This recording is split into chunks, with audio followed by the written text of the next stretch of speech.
So today Sony released its financial data for the second quarter of the financial year ending 2025.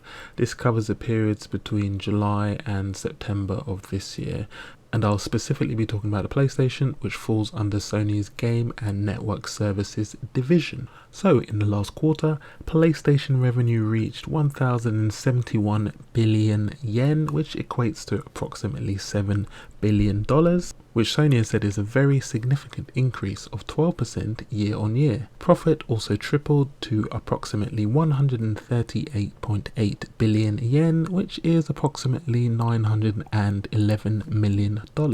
That is up a whopping 184% year on year.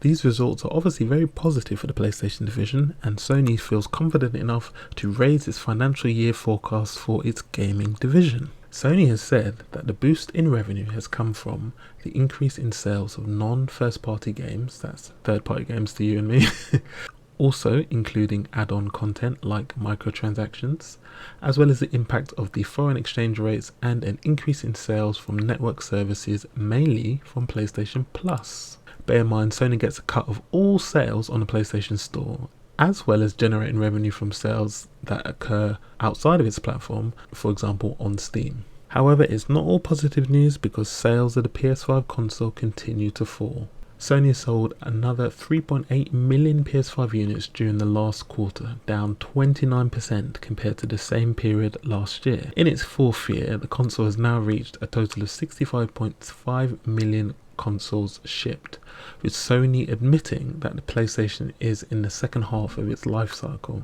On the income side, Sony has said that it has seen an improvement in hardware profitability, as most consoles are generally sold at a loss, and PlayStation Network has 116 million monthly active users, which is pretty much flat quarter on quarter.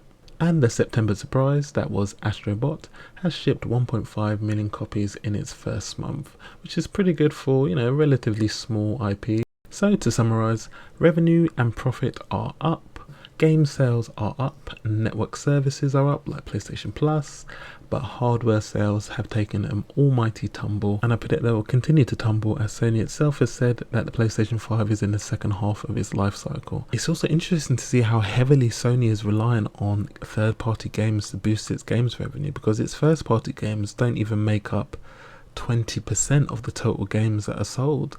I mean, for example, the figures show that in the last 6 months, so basically the first half of this year, 131 million games were sold on the PlayStation 5. Of those, only 11.3 million were first-party Sony games. I'll say that again. 131.3 million games were sold on the PlayStation 5 in the first half of this year, so that's basically April to September. Of that 131 million, only 11.3 were first-party Sony games. So that just goes to show that, basically 120 million of those were pretty much third-party games. So it's very heavily reliant on third-party games like Call of Duty, FIFA, Fortnite, and games like that. So it's quite interesting. But so Sony definitely needs to, get the ball rolling with these first-party releases, because releasing 1 or 2 a year is just not cutting it. People are hungry for some decent first-party games, and Sony has not been delivering this generation. Anyway, so what do you think about the financial results for PlayStation for the last quarter? Revenue is up, profit is up, console sales are down and probably will continue to go down. I would love to know your thoughts in the comment section below. Thank you for watching and listening to this video, and I will see you lovely people on the next video. Cheers.